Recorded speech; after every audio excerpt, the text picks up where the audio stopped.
चलो बच्चों स्टार्ट करते हैं अपने नए चैप्टर को।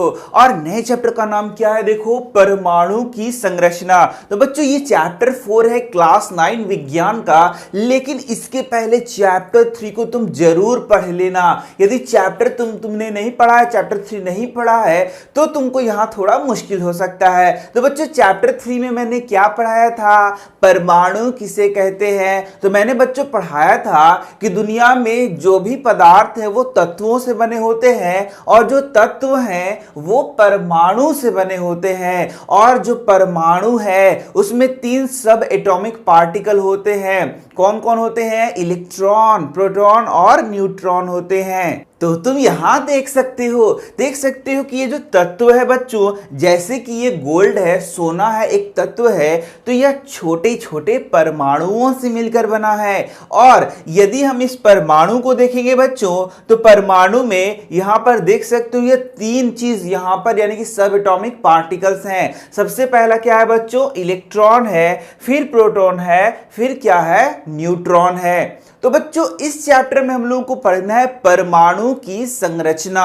परमाणु की संरचना जो कि मैंने ये दिखाया तुम्हारा, परमाणु की ये संरचना है कि बीच में क्या है बच्चों? नाभिक है। और इस नाभिक में प्रोटॉन और न्यूट्रॉन रहते हैं, और चारों ओर ये इलेक्ट्रॉन क्या करते हैं? अपनी कक्षाओं में इसमें क्या करते हैं? रिवॉल्व करते हैं, घूमते हैं।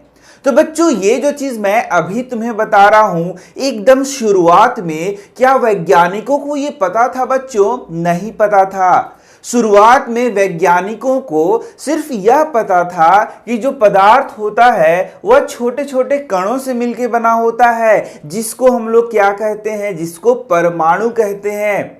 और वैज्ञानिकों ने ये बताया था बच्चों कि जो ये परमाणु होता है वो अविभाज्य होता है, उसको विभाज्य नहीं किया जा सकता है, यानी कि वह उसको बाद में तोड़ा नहीं जा सकता है। यही डाल्टन का सिद्धांत था, जो कि पीछे के चैप्टर में मैंने तुम्हें पढ़ाया। डाल्टन क्या कहते हैं कि जो परमाणु होता है वह अविभाज्य कण है, उसको विभाजित नहीं किया जा सकता है। लेकिन अभी तो तुम देखोगे कि हम जानते हैं कि परमाणु में इलेक्ट्रॉन होता है, प्रोटॉन होता है, न्यूट्रॉन होता है, परमाणु का एक अच्छा सा संरचना होता है। तो आखिर ये कैसे हुआ? कैसे धीरे धीरे वैज्ञानिकों ने प्रयोग करते गए और उन्हें पता चला कि जो परमाणु है वह अविभाज्य नहीं है, उसमें भी छोटे छोटे पार्टिकल्स यानी कि उसमें भी सब एटॉमिक पार्टिकल्स पाए जाते हैं, जिनका नाम क्या है? इलेक्ट्रॉन है, प्रोटॉन है, न्यूट्रॉन है। तो बच्चों सबसे पहले इलेक्ट्रॉन का खोज हुआ, उसके बाद प्रोटॉन का खोज हुआ, उसके बाद फिर यह परमाणु संरचना कैसा होगा यह पता लगाया गया। तो ये सारी चीजें हुई बच्चों, धीरे धीरे हुई हैं। ऐसा नहीं कि सबसे पहले ही दिन किसी ने कोई वैज्ञानिक उठा और उन्होंने बताया कि यहाँ जो तत्व है वह किससे बना है? परमाणु से बना है, और परमाणु में इलेक्ट्रॉन, प्रोटॉन, न्यूट्रॉन होता है, बस, और वो ऐसे सजे होते हैं। ऐसा नहीं है बच्चों, इसको डेवलप होने में कई साल लग गए। यानी कि बच्चों आज जो मैं तुम्हें पढ़ा रहा हूं इतना सिंपल, ये जो चीज पढ़ा रहा हूं, ये जो बात है, ये जो कॉन्सेप्ट है, इसको आने में कई वर्ष लग गए। तो चलो हम लोग शुरू से देखते हैं कि कैसे कैसे और क्या क्या चीजें हुई हैं। तो बच्चों मैंने तुम्हें क्या बताया? मैंने तुम्हें बताया कि 19वीं सदी तक वैज्ञानिकों को यह पता था कि परमाणु अविभाज्य है, परमाणु को विभाजित नहीं किया जा सकता है, इसलिए इसका नाम क्या पड़ा था? एटम। एटम एटोमियो, मतलब ए मतलब जिस एब्सेंट हो गया, मतलब कि जिसे काटा नहीं जा सकता है। इसी वर्ड से आया था वर्ड परमाणु या फिर एटम। तो एटम वर्ड को हिंदी में हम लोग परमाणु यहां पर बोल रहे हैं। तो वैसा कण जिसको विभाजित नहीं किया जा सकता था, ये क्या था? शुरू में जो वैज्ञानिक थे उनकी ये राय थी। अब देखोगे धीरे धीरे, लेकिन फिर प्रयोगों से कुछ ऐसे संकेत मिले जिनसे यह लगने लगा कि परमाणु अविभाज्य नहीं है, यानी कि परमाणु में भी कुछ सब एटॉमिक पार्टिकल्स हो सकते हैं। यह कुछ दिन बाद पता चला, धीरे धीरे वैज्ञानिकों को पता चला। तो यहां फिर देखोगे इसका सबूत इस तरीके से देख सकते हो कि यदि हम लोग यहाँ पर देख सकते हो एक कंघी को लेंगे और एक कंघी को इस तरीके से बालों में रगड़ते हैं और उसके बाद यहाँ पर कुछ कागज के टुकड़े लेते हैं, तो तुम देखोगे ये क्या करता है, यहाँ चिपकना शुरू हो जाता है इस तरीके से। तो हम बोलते हैं बच्चों कि ये क्या हो जा रहा है, आवेशित हो रहा है। देख लो ये उठ रहा है, तो हम लोग बोलते हैं कि ये क्या हो रहा है बच्चों, आवेशित हो रहा है। तो ऐसा क्यों हो रहा है, आखिर ऐसा आवेशित इसलिए हो रहा है क्योंकि यहाँ पर इससे कुछ इलेक्ट्रॉन निकल रहे हैं। तो शुरू में तो इलेक्ट्रॉन का भी खोज नहीं हुआ था, शुरू में तो प्रोटॉन का भी खोज नहीं हुआ था, इलेक्ट्रॉन प्रोटॉन का खोज शुरू में नहीं हुआ था। और यदि न्यूट्रॉन की बात करें तो न्यूट्रॉन का तो 1932 में खोज हुआ, तो न्यूट्रॉन का तो बात ही नहीं है। सबसे पहले इलेक्ट्रॉन का खोज हुआ, फिर किसका खोज हुआ, प्रोटॉन का खोज हुआ। तो तुम यहाँ देखोगे कि यहाँ पर यह जो इस जैसे कि हम लोग कंघी को रगड़ते हैं और रगड़ने के बाद यदि हम लोग यहाँ देख सकते हो चित्र में कि रगड़ने के बाद हम लोग क्या करते हैं, कागज को उठाते हैं तो कागज उठ जाता है। तो यह संकेत देता है कि यहाँ पर यह जो कंघी है वह क्या हो गया, आवेशित हो गया बच्चों। तो ये कुछ क्लू हैं जो कि बताते हैं कि जो परमाणु है वह अविभाज्य नहीं है, क्योंकि तुम्हें आगे पता चलेगा कि कोई भी कण आवेशित कैसे होता है। वह यदि इलेक्ट्रॉन का त्याग करता है तो वह आवेशित होता है। यदि यहाँ पर यह आवेशित हुआ है इसका मतलब या तो इसने इलेक्ट्रॉन दिया है या तो इलेक्ट्रॉन लिया है। तो बच्चों जब यहाँ पर जो परमाणु है इलेक्ट्रॉन को देता है तो धनावेशित हो जाता है और इलेक्ट्रॉन को लेता है तो ऋणावेशित हो जाता है। लेकिन जरा सोचो, अभी जब हम लोग यहाँ तक पढ़ रहे हैं तो यहाँ तक इलेक्ट्रॉन का खोज हुआ है क्या, नहीं हुआ है। प्रोटॉन का खोज हुआ है क्या, नहीं हुआ है। तो इसके बाद वैज्ञानिक लोग प्रयोग में तो लगे ही रहते हैं हमेशा, तो धीरे धीरे प्रयोग होते गए और फिर किसका खोज हुआ, इलेक्ट्रॉन का खोज हुआ।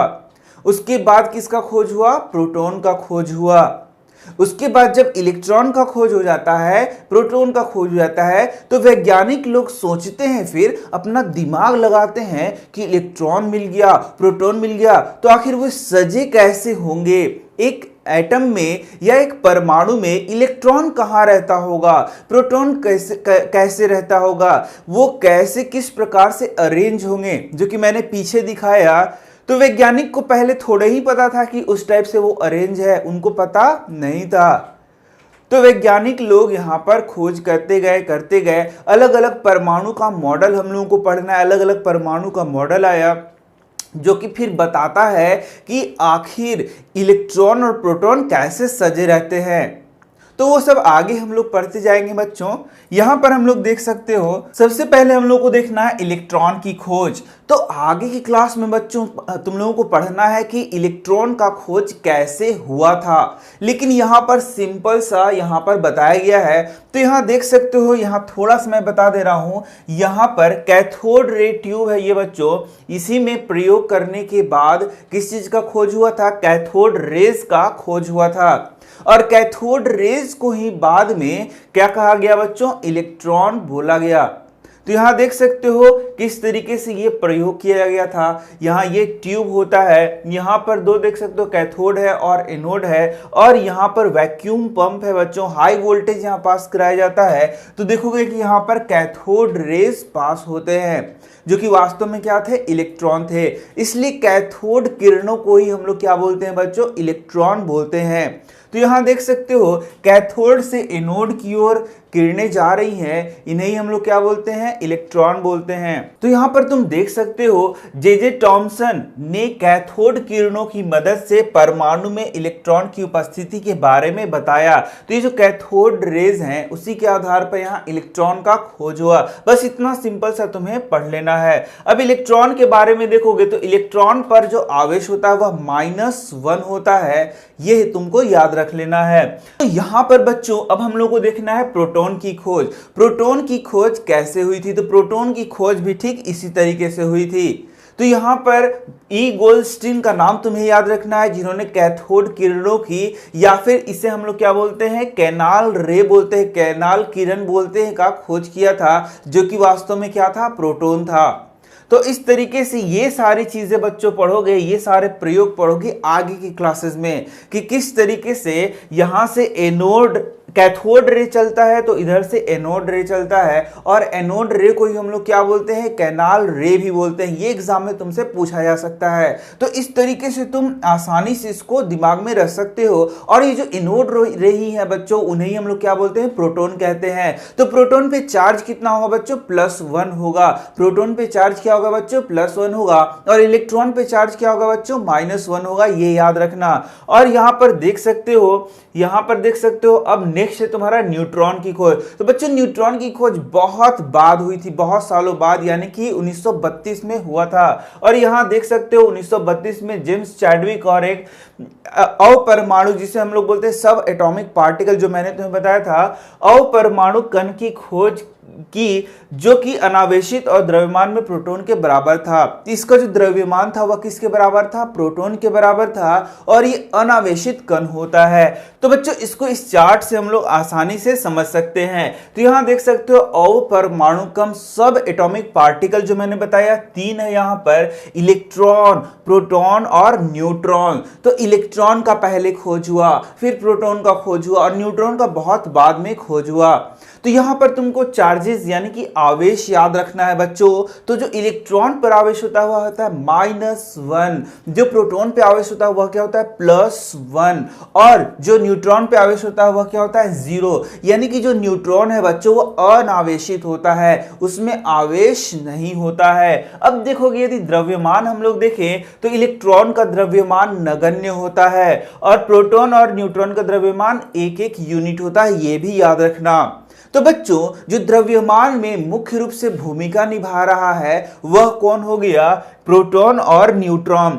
तो द्रव्यमान क्या है, या बोले परमाणु का द्रव्यमान क्या है, तो परमाणु का द्रव्यमान प्रोटॉन प्लस न्यूट्रॉन इसके योग के बराबर होगा। जितना प्रोटॉन होगा, जितना न्यूट्रॉन होगा, उनको जब जोड़ा जाएगा तो उसी का द्रव्यमान उस परमाणु के द्रव्यमान के बराबर होगा।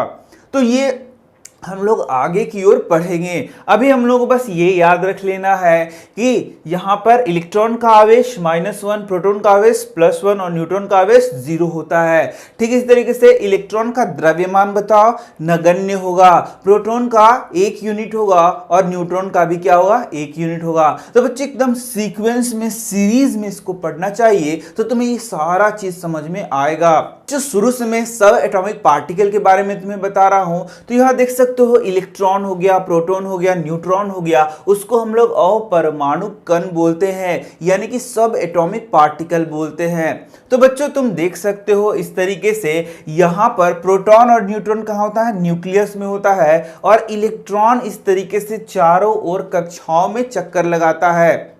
तो ये हमें शुरू से ही पता था क्या, नहीं पता था। यह जो मॉडल है बच्चों, यह जो मॉडल है कि इलेक्ट्रॉन, प्रोटॉन और न्यूट्रॉन किसी परमाणु में कैसे सजे रहते हैं, यह वैज्ञानिकों को नहीं पता था। अभी तो हमें पता है क्योंकि हम लोगों ने इसे पढ़ लिया है, लेकिन क्या शुरू में वैज्ञानिकों को पता था, क्या पता था कि ये जो परमाणु है, दिख रहा है ना ये परमाणु, ये जो परमाणु है, परमाणु में इलेक्ट्रॉन कहाँ रहता है, प्रोटॉन कहाँ रहता है, न्यूट्रॉन कहाँ रहता है, ये वैज्ञानिकों को नहीं पता था बच्चों। तो इसी को लेकर के हमारा जो नेक्स्ट टॉपिक होता है कि अलग अलग वैज्ञानिकों ने अलग अलग मॉडल को दिया, और वो मॉडल क्या बताता है कि किस प्रकार से इलेक्ट्रॉन और प्रोटॉन सजे होंगे। तो ये जो मॉडल है बच्चों, ये तो आधुनिक मॉडल है, ये तो अभी हम लोग जान रहे हैं, लेकिन शुरू में क्या वैज्ञानिकों को पता था कि प्रोटॉन यहां पे होता है, न्यूट्रॉन यहां पे होता है, नहीं पता था। शुरू में क्या वैज्ञानिकों को पता था कि इलेक्ट्रॉन इसमें कक्षाओं में चारों ओर चक्कर काटता है, क्या वैज्ञानिकों को पता था, नहीं पता था। तो शुरू में वैज्ञानिक क्या समझते थे, अलग अलग मॉडल के द्वारा हम उसको पढ़ेंगे। तो यहां पर देख सकते हो जो हम लोग को मॉडल्स पढ़ना है, सबसे पहला हम लोग को देखना है कि परमाणु की संरचना में मॉडल्स। तो सबसे पहला क्या है, थॉमसन का परमाणु मॉडल। तो हम लोग इस तरीके से मॉडल को पढ़ते जाएंगे, और फिर हम लोग लास्ट में देखेंगे कि किस तरीके से इलेक्ट्रॉन, प्रोटॉन और न्यूट्रॉन एक परमाणु में सजे रहते हैं। तब तो तुम्हें क्लियर हो गया कि शुरुआत में किसका खोज हो गया, इलेक्ट्रॉन का, फिर किसका खोज हो गया, प्रोटॉन का। उसके बाद वैज्ञानिकों ने सोचा कि भाई इलेक्ट्रॉन और प्रोटॉन किसी परमाणु में कैसे सजे होंगे, इसके लिए अलग अलग मॉडल को दिया और उन मॉडल्स को हम लोग फिर यहां पर पढ़ते हैं। फिर हम लोग लास्ट में पता चलेगा बच्चों, जब लास्ट चैप्टर में पहुंच जाएंगे तब पता चलेगा कि आखिर इलेक्ट्रॉन, प्रोटॉन और न्यूट्रॉन कैसे एक परमाणु में सजे होते हैं। ठीक है, तो देखो यहां पर इसके बारे में लिखा गया है, परमाणु की संरचना के बारे में। तो जैसे मैंने अभी तक तुम्हें पूरा चीज बताया उसी को सारांश में यहां तुम पढ़ सकते हो। तो शुरू में डाल्टन ने क्या कहा था, परमाणु को अविभाज्य कहा था। उन्होंने बोला था कि परमाणु विभाजित नहीं हो सकता है, लेकिन इलेक्ट्रॉन और प्रोटॉन की खोज के बाद डाल्टन द्वारा प्रतिपादित परमाणु संरचना को खारिज कर दिया गया। यानी कि इलेक्ट्रॉन और प्रोटॉन का ही उस टाइम तक खोज हुआ था, न्यूट्रॉन का खोज नहीं हुआ था। इलेक्ट्रॉन और प्रोटॉन की खोज के बाद वैज्ञानिकों ने परमाणु के इन कणों की व्यवस्था के बारे में शोध किया। जैसे मैंने बताया कि अब इलेक्ट्रॉन है, प्रोटॉन है, तो आखिर वह किस तरीके से एक परमाणु में सजा होगा, एक परमाणु में अरेंज होगा, इसको वैज्ञानिकों ने फिर खोजना शुरू किया, बहुत सारे शोध करना शुरू किया, प्रयोग करना शुरू किया। तो यहां देख सकते हो परमाणु में इन कणों की व्यवस्था के बारे में शोध किया और अलग अलग प्रकार के परमाणु संरचना की व्याख्या की और अलग अलग मॉडल्स को दिया। और इसी के बारे में 2-3 के बारे में हम लोग को यहां पढ़ना है। तो देख सकते हो परमाणु के भीतर इलेक्ट्रॉन और प्रोटॉन की व्यवस्था को समझने के लिए बहुत से वैज्ञानिकों ने भिन्न भिन्न प्रकार के मॉडल प्रस्तुत किए। इसी में हम लोग को यहाँ 3 पढ़ना है। तो चलो हम लोग देखते हैं सबसे पहला। तो चलो बच्चों अपने पहले मॉडल को पढ़ते हैं। तो यहां पर देख सकते हो थॉमसन का परमाणु मॉडल। तो ये थॉमसन भी पढ़ सकते हो, थॉमसन भी पढ़ सकते हो। तो यहां पर ये मॉडल यहां देख सकते हो। तो थॉमसन ने क्या बोला, इलेक्ट्रॉन का खोज हो चुका है, प्रोटॉन का खोज हो चुका है, तो कैसे अरेंज होंगे परमाणु में। तो ये थॉमसन ने क्या बताया, थॉमसन ने बोला कि भाई देखो जो प्रोटॉन है वह, प्रोटॉन मतलब पॉजिटिव चार्ज है, तो जो परमाणु होगा इस तरीके से एक पॉजिटिव चार्ज गोला होगा। देख सकते हो ये गोला है, पॉजिटिव चार्ज गोला है, यानी धनावेशित गोला होगा जिसमें बीच बीच में इलेक्ट्रॉन धंसे हुए होंगे। देखो कैसा उन्होंने मॉडल दिया। आज तुम यही मॉडल पढ़ते हो क्या, नहीं ना, ऐसा मॉडल नहीं ना पढ़ते हो, यानी कि ये मॉडल बाद में खारिज हो गया होगा। तो उन्होंने क्या बोला कि परमाणु जो है बच्चों, परमाणु जो है एक धनावेशित गोला है। कैसा गोला है, धनावेशित गोला है, जैसा यहां देख सकते हो, जिसके बीच बीच में इलेक्ट्रॉन इस तरीके से सजा हुआ होगा, धंसा हुआ होगा। तो बताओ तुम जरा सा, तुम ही बताओ कि इलेक्ट्रॉन कैसे सजा है, प्रोटॉन कैसे सजा है एक परमाणु में। उन्होंने बताया या नहीं बताया, बताया। तो यही तो मैं बोल रहा हूं कि इस तरीके से जब इलेक्ट्रॉन का खोज हो गया, प्रोटॉन का खोज हो गया, तो वैज्ञानिकों ने अलग अलग मॉडल दिया और बोला कि एक परमाणु में प्रोटॉन कैसे रहता होगा, इलेक्ट्रॉन कैसे रहता होगा, ये उन्होंने बताया अपने मॉडल के थ्रू, मॉडल से उन्होंने समझाया। तो ये किसका मॉडल हो गया जरा बताओ, ये हो गया थॉमसन का मॉडल या थॉमसन का परमाणु का मॉडल। समझ में आया, जरूर समझ में आया होगा। क्या है, यहां मैं फिर से पढ़ा दे रहा हूं। परमाणु धन आवेशित गोले का बना होता है। ये एग्जाम में तुम्हें लिखना होगा, ये आता है कई बार कि परमाणु धनावेशित गोले का बना होता है जिसमें इलेक्ट्रॉन बीच बीच में धंसे होते हैं।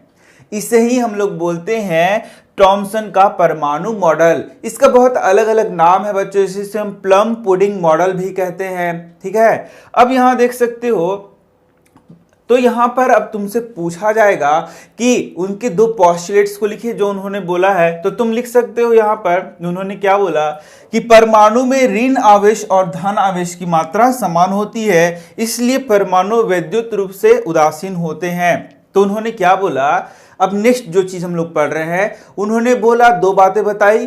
पहला क्या बोला कि जो परमाणु है उसमें जो धन आवेश है और ऋण आवेश है, इलेक्ट्रॉन क्या है बच्चों, ऋण आवेश है, प्रोटॉन क्या है बच्चों, धन आवेश है। तो उन्होंने बोला कि एक परमाणु में जो इलेक्ट्रॉन है उसका संख्या प्रोटॉन के बराबर होगा, यानी जितना ऋण आवेश होगा उतना धन आवेश होगा। तो जितना ऋण आवेश है उतना धन आवेश है, तो ये वैद्युत रूप से क्या होता है, ये होता है तुम्हारा न्यूट्रल।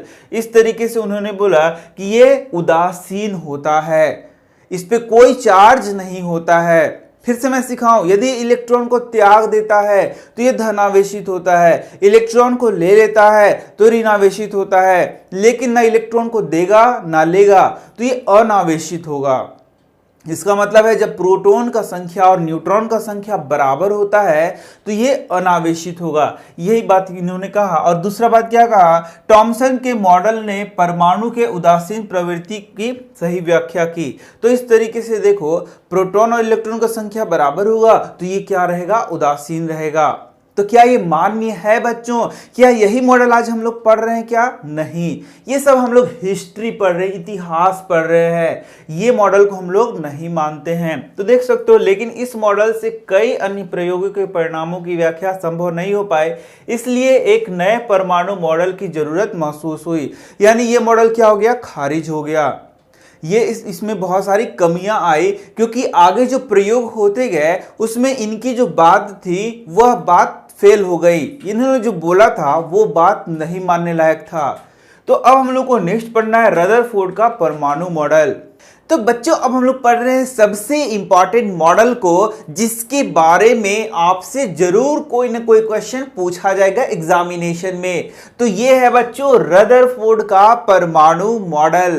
तो बच्चों जो रदरफोर्ड का परमाणु मॉडल है वो बहुत ज्यादा इंपॉर्टेंट होता है आपके एग्जामिनेशन के लिए। और यही बच्चों रदरफोर्ड का जो परमाणु मॉडल है, इसको अलग नाम से भी आपको पूछा जा सकता है। यह है अल्फा कण प्रकीर्णन का प्रयोग, जो कि रदरफोर्ड के द्वारा किया गया। तो बच्चों जैसे मैंने बताया कि अपरमाणु कण किस तरीके से एटम में सजे रहते हैं, परमाणु में सजे रहते हैं, किस तरीके से जो इलेक्ट्रॉन है, प्रोटॉन है, वह परमाणु में व्यवस्थित होता है, उसके लिए अलग अलग वैज्ञानिकों ने अलग अलग प्रयोग किया और उसी में नाम आता है रदरफोर्ड का। तो रदरफोर्ड के प्रयोग का नाम क्या है बच्चों, अल्फा कण प्रकीर्णन प्रयोग। क्या नाम है बच्चों, अल्फा कण प्रकीर्णन प्रयोग। तो रदरफोर्ड को भी इच्छा हुई कि आखिर ये जो परमाणु है उसमें इलेक्ट्रॉन कैसे सजे हुए होंगे, इसलिए रदरफोर्ड ने जो प्रयोग किया उसका नाम क्या है बच्चों, अल्फा कण प्रकीर्णन प्रयोग। तो यदि हम लोग यहां पर बात करें रदरफोर्ड के परमाणु मॉडल की, तो यहां पर आपको 5 क्वेश्चन पूछे जाएंगे। देखो सबसे पहला क्वेश्चन क्या है, सबसे पहला क्वेश्चन पूछेगा कि जो रदरफोर्ड का अल्फा कण प्रकीर्णन प्रयोग है उसमें रदरफोर्ड ने क्या किया, समझ में आ गया। दूसरा क्वेश्चन पूछेगा कि रदरफोर्ड ने जो प्रयोग किया तो उसमें उन्होंने क्या पाया, क्या देखा। तीसरा, जब उन्होंने रदरफोर्ड ने प्रयोग को किया, उन्होंने जो देखा उससे उन्होंने क्या परिणाम निकाला। और चौथा क्वेश्चन हो जाएगा बच्चों, रदरफोर्ड के परमाणु मॉडल को लिखिए। और पांचवा क्वेश्चन हो जाएगा बच्चों, रदरफोर्ड के परमाणु मॉडल के उसके डिफेक्ट्स को लिखिए, उसकी कमियों को लिखिए। तो इस तरीके से 5 क्वेश्चंस हम लोगों को पढ़ना है। तो सबसे पहला क्वेश्चन क्या है बच्चों कि रदरफोर्ड का परमाणु जो उन्होंने अल्फा कण प्रकीर्णन प्रयोग किया वह क्या था। तो उसे तो मैं पढ़ा ही रहा हूं, लेकिन उसके पहले उन्होंने जो जो चीज यूज किया था उसके बारे में भी हम लोगों को पढ़ना है। तो यहां पर देखोगे रदरफोर्ड का प्रयोग इस तरीके से यहां देख सकते हो, रदरफोर्ड का प्रयोग। तो रदरफोर्ड का अल्फा कण प्रयोग जो है, अल्फा कण प्रकीर्णन प्रयोग है, उसमें देख सकते हो कि रदरफोर्ड ने क्या किया। रदरफोर्ड ने अल्फा कण को एक देख सकते हो यहां पर गोल्ड फॉइल या फिर बोलेंगे कि सोने के पत्थर पर आघात कराया। और इसको आघात कराने के बाद उन्होंने यहां पर एक स्क्रीन बनाया था और उस स्क्रीन पर इसके रिजल्ट को देखा। तो यहां आप देख सकते हो, मैं बहुत अच्छे से तुम्हें फिर से समझा रहा हूं। तो रदरफोर्ड ने क्या किया, रदरफोर्ड ने बच्चों एक गोल्ड फॉइल लिया। क्या लिया, गोल्ड फॉइल, मतलब कि सोने का पत्थर। तो सोने का बहुत पतला महीन पत्थर उन्होंने यहां पर लिया और इस सोने के पत्थर को यहां एडजस्ट कर दिया और यहां पर अल्फा कण का सोर्स दिया और अल्फा कणों से क्या किया, यहां पर इसको आघात कराया। और उस आघात कराने के बाद ये जो अल्फा कण है बच्चों, देख सकते हो कुछ अल्फा कण तुम्हें यहां दिख रहे हैं, कुछ अल्फा कण यहां दिख रहे हैं। इस तरीके से ये अल्फा कण तुम्हें दिख रहे हैं, लेकिन बेसिकली ये अल्फा कण आंखों से नहीं दिखते हैं बच्चों। तो ये आंखों से नहीं दिखते हैं, तो ये इस तरीके से उन्हें कैसे दिख रहा था? तो उन्होंने इसके लिए एक स्क्रीन को लगाया। ये देखो, ये एक स्क्रीन है बच्चों, उसमें ZnS का क्या कराया, लेप कराया। जिंक सल्फाइड का क्या कराया, लेप कराया। ये जिंक सल्फाइड, तो ये जो स्क्रीन है बच्चों, इस पे जिंक सल्फाइड का लेप किया गया है। तो जैसे ही अल्फा कण या तो इससे कहीं भी टकराता था तो वहां पर लाइटनिंग जैसा होता था। तो इससे यह पता चला कि जो अल्फा कण है वह कहां कहां जा रहा है। जैसे अल्फा कण यहां गया तो यहां चमका, यहां गया तो यहां चमका, यहां गया तो यहां चमका। तो इस तरीके से ये जो अल्फा कण है जहां जहां टकराता था वहां चमकता था। तो इस तरीके से पता चल गया कि अल्फा कण जो है कहां कहां गया। तो तुमने समझ लिया प्रयोग, कितना आसान सा प्रयोग है बच्चों हम लोग के लिए। ये करना तो बहुत मुश्किल है, लेकिन समझना कितना आसान है। क्या किया गया, एक सोने का पत्थर लिया गया, उस पे अल्फा कणों से क्या कराया गया, आघात कराया गया और ZnS लेप किया हुआ, जिंक सल्फाइड लेप किया हुआ एक स्क्रीन लगाया गया और फिर यहां पर देखा गया कि ये जो अल्फा कण जा रहे हैं वो कहां पर जा रहे हैं। तो ये क्या है बच्चों, यही है तुम्हारा प्रयोग। किसका प्रयोग बच्चों, रदरफोर्ड के अल्फा कण प्रकीर्णन का प्रयोग। तो तुम यहां पर देख सकते हो रदरफोर्ड ने अपने प्रयोग में तेज चलने वाले अल्फा कणों को सोने के पन्नी से टक्कर कराई। कोई दिक्कत नहीं है, लेकिन अब इसमें देखना है कुछ बात। अब इसमें थोड़ा अल्फा कण के बारे में जानना है, थोड़ा सोने का पत्थर के बारे में जानना है। तो यहां पर तुम्हें यह समझना होता है कि आखिर उन्होंने सोने के पन्नी का, सोने के पत्थर का ही उपयोग क्यों किया। क्योंकि बच्चों जो उनको प्रयोग करना था उनमें उनको बहुत ही पतला पन्नी चाहिए था, बहुत ही पतला पत्थर चाहिए था। तो इसमें यहां पर सोना बहुत काम का है, क्योंकि सोने से बहुत महीन यहां पत्थर बनाया जा सकता है। तो यहां देख सकते हो सोने से 1000 परमाणुओं के बराबर, मतलब कितना पतला होगा तुम सोच सकते हो, एक पत्थर बनाया गया। तो यहां पर इसलिए उन्होंने सोने का उपयोग किया। तो सोने को इसलिए चुना गया क्योंकि प्रयोग के लिए बहुत पतली पत्थर की जरूरत थी, परत की जरूरत थी, और इसलिए उन्होंने सोने का प्रयोग किया। यदि लोहे का प्रयोग करते, यदि चांदी का प्रयोग करते तो ये प्रयोग उतना सफल नहीं होता। अब समझ में आ गया। तो यहां पर देखोगे 1000 परमाणुओं के बराबर ये मोटा था। सोच सकते हो कितना ये मोटा, क्यों कहेंगे इसको, ये पतला था, ऐसा हम लोग बोल सकते हैं। तो अब यहां दूसरा देखोगे, इन्होंने जो अल्फा कण जो आघात कराए वो क्या था, तो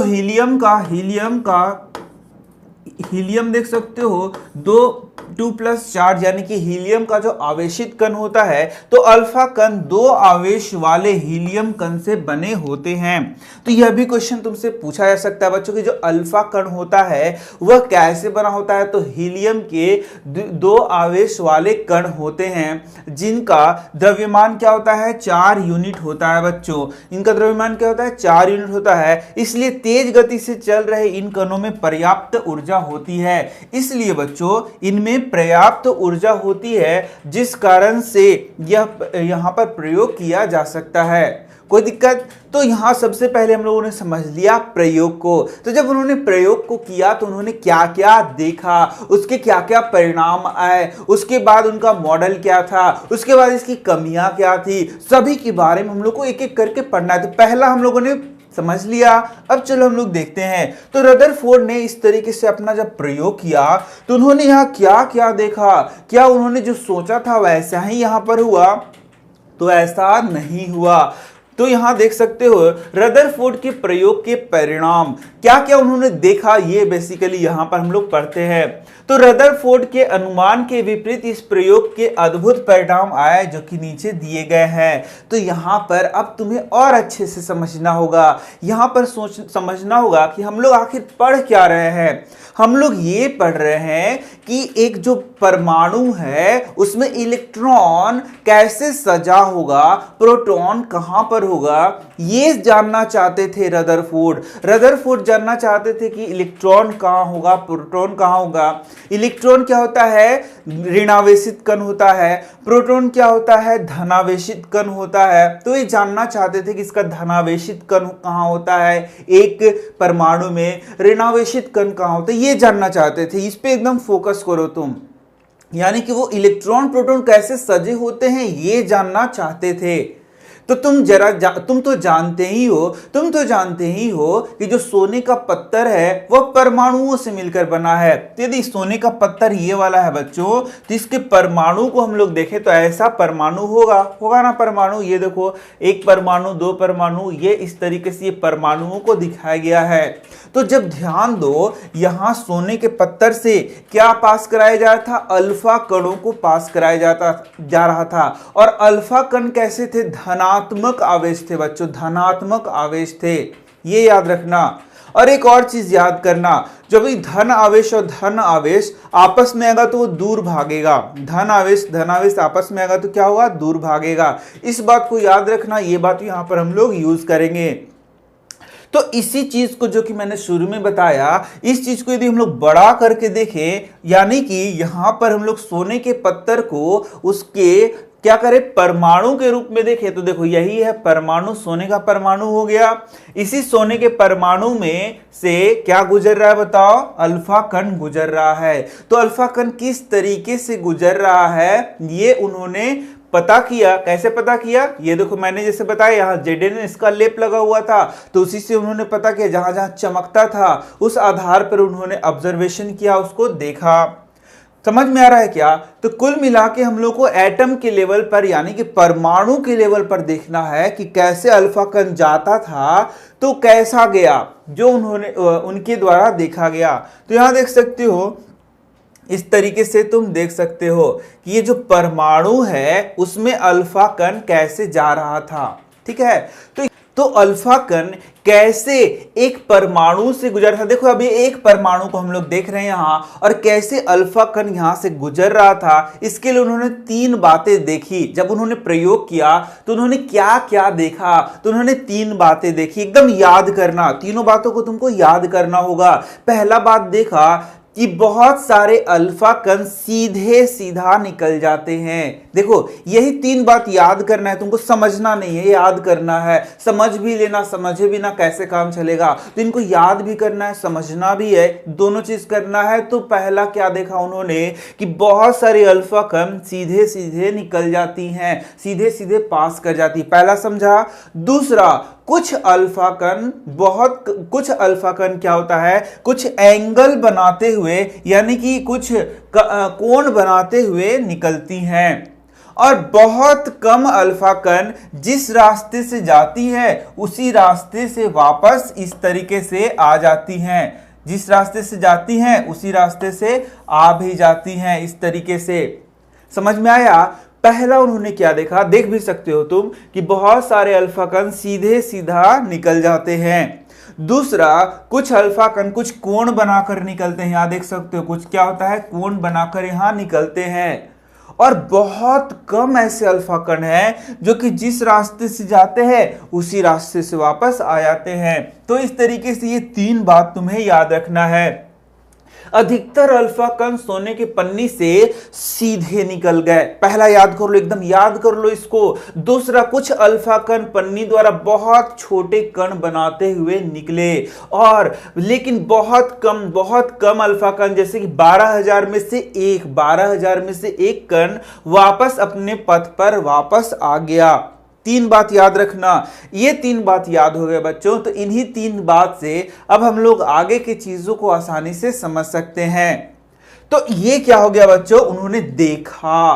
पहला मैंने तुम्हें सिखा दिया उनका प्रयोग क्या था, बहुत अच्छे से तुम सीख लिए। दूसरे, उन्होंने क्या क्या देखा, ऑब्जर्वेशन क्या था, तो ये उन्होंने देखा।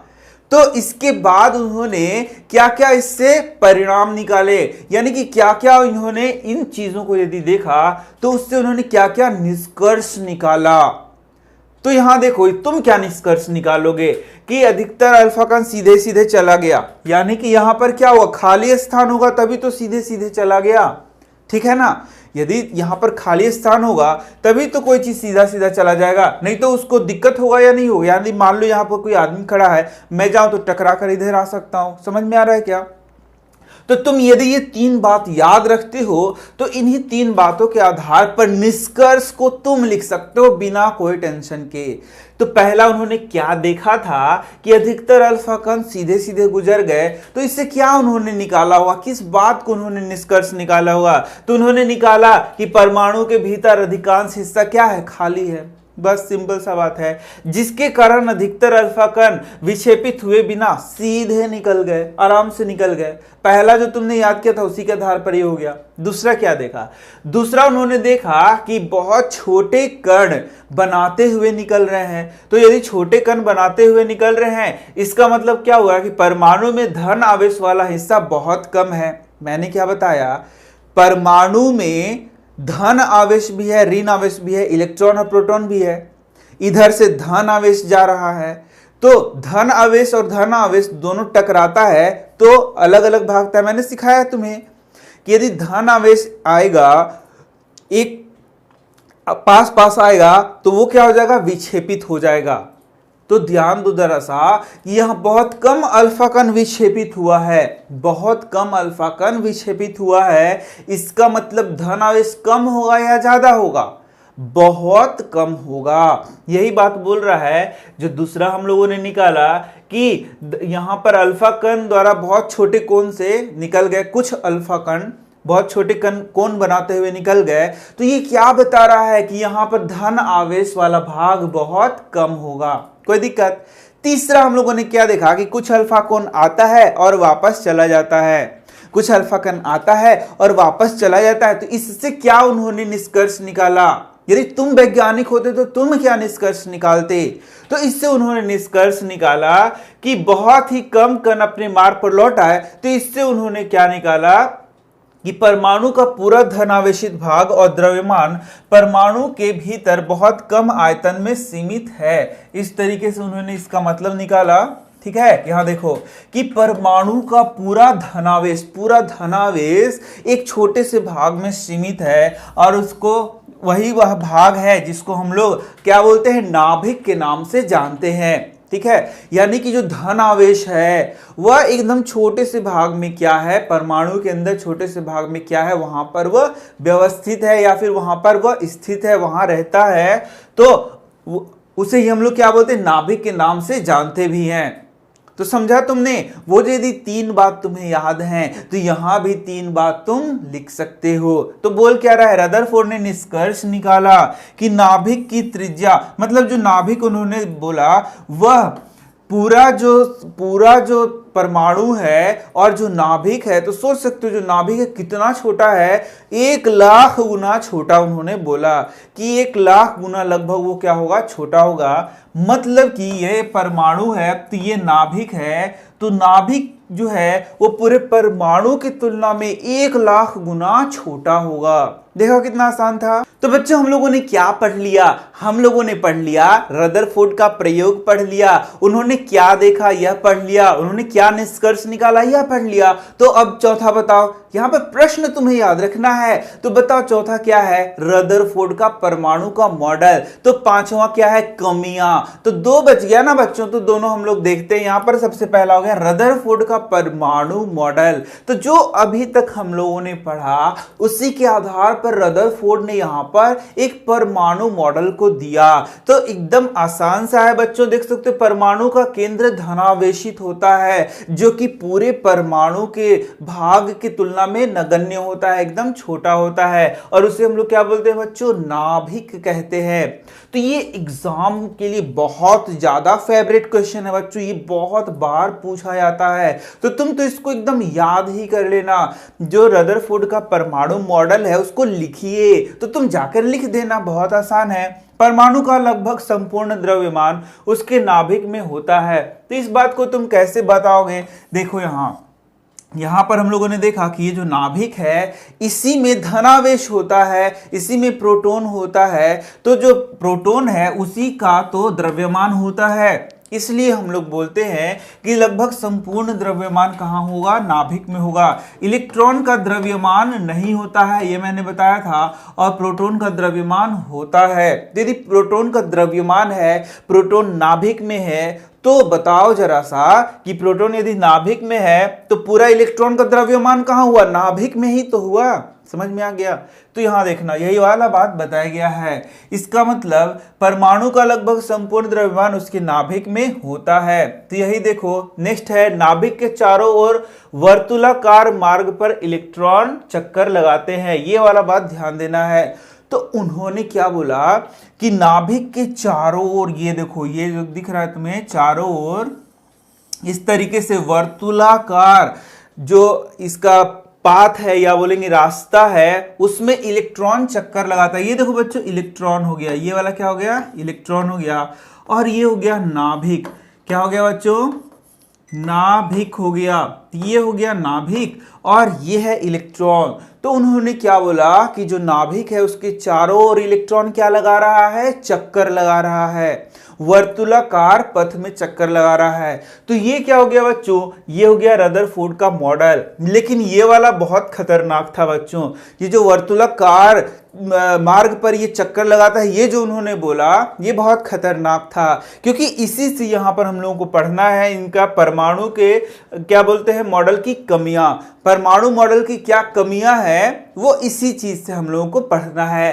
तो अब ये लास्ट बच गया बच्चों, क्या है ये लास्ट बताओ? रदरफोर्ड परमाणु मॉडल की कमियां। बच्चों तो अब हम लोगों को पढ़ना है यहां पर रदरफोर्ड परमाणु मॉडल की कमियां। तो रदरफोर्ड परमाणु मॉडल की कमियों को पढ़ने के पहले तुम्हें यहां पर मैक्सवेल के एक विकिरण नियम को पढ़ना पड़ेगा। तो विकिरण नियम क्या है बच्चों? चलो हम लोग देखते हैं। तो मैक्सवेल का विकिरण नियम यह कहता है कि बच्चों, जब कोई आवेशित कण यदि यहां पर वर्तुलाकार पथ पर मूव करता है, चलता है, तो वह लगातार एनर्जी को क्या करता है? रिलीज करता है। बहुत ध्यान से सुनो इस चीज को। जब कोई आवेशित कण वर्तुलाकार यानी कि इस तरीके से यदि वह चलता है, उसमें त्वरण होता है, तो उसमें लगातार एनर्जी का क्या होगा बच्चों? ह्रास होगा। इस तरीके से एनर्जी का क्या हो जाएगा? ह्रास हो जाएगा। समझ में आया? नहीं समझ में आया तो यहां देखो, मान लो कि यहां पर कोई कण है, वर्तुलाकार पथ में वह लगातार घूम रहा है। तो यदि ये आवेशित कण है तो इसके चक्कर काटने के कारण इसमें से एनर्जी कम होते जाएगा। समझ में आया? ये क्या है बच्चों? ये है मैक्सवेल का विकिरण का नियम। तो यहां रदरफोर्ड का परमाणु मॉडल हम लोग जब पढ़ते हैं तो रदरफोर्ड ने क्या कहा? रदरफोर्ड ने कहा कि नाभिक के चारों ओर क्या घूमता है बच्चों? इलेक्ट्रॉन घूमता है। नाभिक के चारों ओर क्या घूमता है? इलेक्ट्रॉन घूमता है बच्चों। और तुम जानते हो कि इलेक्ट्रॉन क्या है बच्चों? आवेशित कण है। इलेक्ट्रॉन क्या है? आवेशित कण है। और यदि ये आवेशित कण इसके चारों ओर घूमता है तो ये लगातार एनर्जी को क्या करेगा? एमिट करेगा, छोड़ेगा, इससे एनर्जी निकलेगा। और यदि इससे एनर्जी निकलेगा तो ये अंदर आते जाएगा और क्या हो जाएगा? यह न्यूक्लियस में आकर गिर जाएगा। न्यूक्लियस में आकर ये क्या हो जाएगा? गिर जाएगा। लेकिन और इस तरीके से इस परमाणु का अस्तित्व ही समाप्त हो जाएगा। लेकिन क्या ऐसा होता है बच्चों? क्या इसका अस्तित्व समाप्त हो रहा है? क्या इतने सारे परमाणु हैं हमारे चारों ओर, जितने पदार्थ हैं तत्व के बने हैं, तत्व परमाणु का बना है, तो क्या ये खत्म हो रहे हैं, समाप्त हो रहे हैं? ऐसा नहीं है। तो यही है बच्चों यहां पर इसकी कमी। इसे रदरफोर्ड ने एक्सप्लेन नहीं किया था। इसको रदरफोर्ड ने नहीं बताया कि ऐसा आखिर क्यों होता है। तो चलो हम लोग इसको पढ़ के देख लेते हैं। तो यहां तुम देख सकते हो, कोई भी आवेशित कण जब गोलाकार कक्ष में घूमता है तो उसमें त्वरण रहता है। उसमें क्या रहता है बच्चों? त्वरण रहता है। और त्वरण के कारण आवेशित कण है वह क्या करेगा, विकिरण के रूप में ऊर्जा का ह्रास करेगा, यानी कि वहां पर विकिरण के रूप में ऊर्जा उससे लगातार निकलते रहेंगी।